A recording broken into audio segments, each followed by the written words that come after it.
नमस्कार दोस्तों, next IAS YouTube channel पर एक बार फिर से आप सभी का स्वागत है। मेरा नाम है सपना कुशवाहा और आज की जो हमारा पूरा डिस्कशन का टॉपिक रहने वाला है, आप देख सकते हैं कि इसका टाइटल है 8 lion cubs died of suspected babesia infection, no death in 2 days, Gujarat minister.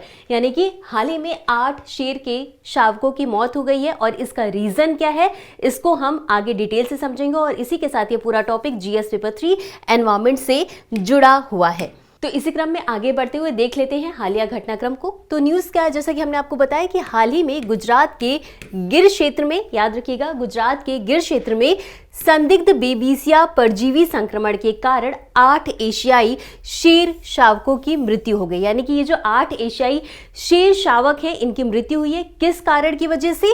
बेबिसिया संक्रमण के कारण से। इसके बारे में हम आगे डिटेल से समझेंगे और साथ ही साथ हम आगे एशियाई शेर के बारे में भी समझेंगे।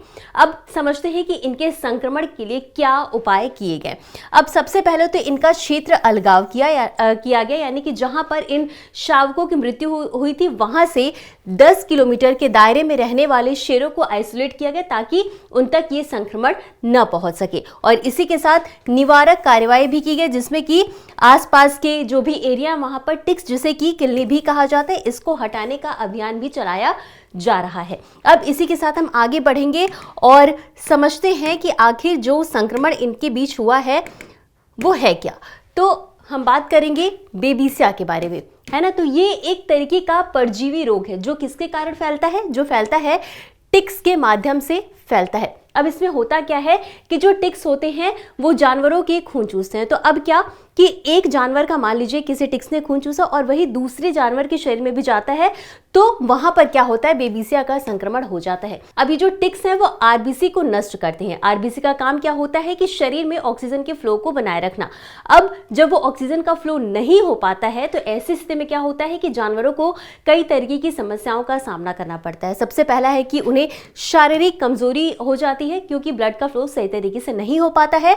इसके साथ ही श्वसन संबंधी समस्याएं भी हो जाती हैं और बुखार जैसे कुछ लक्षण भी देखने को मिलते हैं। और जब संक्रमण ज्यादा बढ़ जाता है तो उनकी मृत्यु भी हो जाती है, जैसा कि हमने आपको अभी बताया कि 8 शावकों की मृत्यु हुई है इस संक्रमण के कारण। और इतना समझने के बाद हम आगे बढ़ेंगे और अब हम समझेंगे एशियाई शेर के बारे में। कोई भी स्पीशीज जो होती है उसके बारे में जानना इसलिए भी जरूरी हो जाता है क्योंकि वो एग्जाम में डायरेक्टली पूछ लिया जाता है।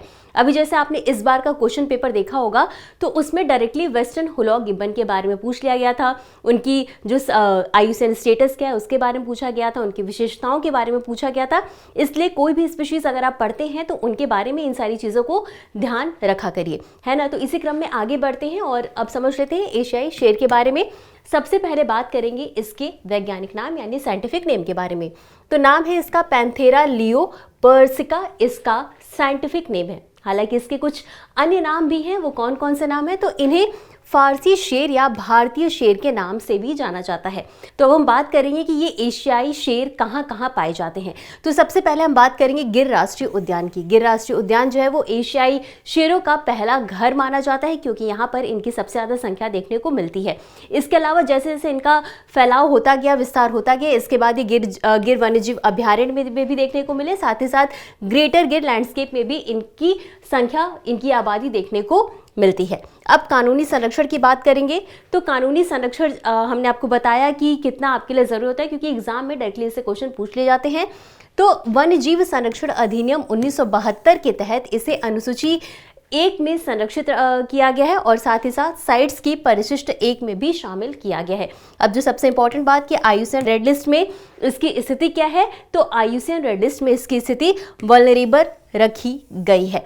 अब इनकी एक और विशेषता क्या होती है कि इनका आप जब शरीर देखेंगे तो इनमें बैली फोल्ड देखने को मिलता है जो कि इनकी शारीरिक विशेषता को बताती है। अब इनके संरक्षण के लिए हाल ही में एक प्रोजेक्ट भी चलाया गया जिसका नाम है प्रोजेक्ट लॉयन। और ये शुरू कब किया गया था? तो ये शुरू किया गया था 2020। ये जो लॉयन है इनके संरक्षण के लिए, इनकी आवास की स्थिति के लिए और इनकी आबादी को बढ़ाने के लिए ही ये जो है प्रोजेक्ट शुरू किया गया था। अब एक बार इनकी जनसंख्या की भी बात कर लेते हैं। तो हाल ही में शेरों की जनसंख्या का 16वां अनुमान लगाया गया, सर्वेक्षण किया गया। कब किया गया? ये मई 2025 में। और इन आंकड़ों के मुताबिक जो एशियाई शेर हैं उनकी संख्या जो है वह कुल 891 है। अब इसमें यह भी कहा गया है कि 2020 से 32% की वृद्धि इसमें दर्ज की गई है। तो यही था आज का हमारा पूरा डिस्कशन का टॉपिक। इसी क्रम में आगे बढ़ते हुए अब बात करेंगे इससे संबंधित एक अभ्यास प्रश्न की। तो प्रश्न क्या है, बेबिसिया संक्रमण के संदर्भ में निम्नलिखित कथनों पर विचार करें। आपके पास 3 कथन है। पहला कथन है यह एक परजीवी जनित रोग है, और दूसरा कथन है इसका प्रसार मुख्यतः टिक्स के माध्यम से होता है, और तीसरा कथन है यह केवल मनुष्यों को प्रभावित करता है, वन्य जीवों को नहीं। आपको बताना है कि उपरोक्त में से कौन सा या कौन से कथन सही हैं या सही हैं। आपके पास 4 ऑप्शंस है, ए केवल 1 और 2, बी केवल 2 और 3, सी केवल 1 और 3, या डी 1, 2 और 3। और इस प्रश्न का उत्तर आपको हमेशा की तरह कमेंट बॉक्स में देना है। तो आज के लिए बस इतना ही। मिलते हैं अगले एपिसोड में इसी तरह कुछ अहम और ज़रूरी खबरों के साथ। तब तक के लिए धन्यवाद।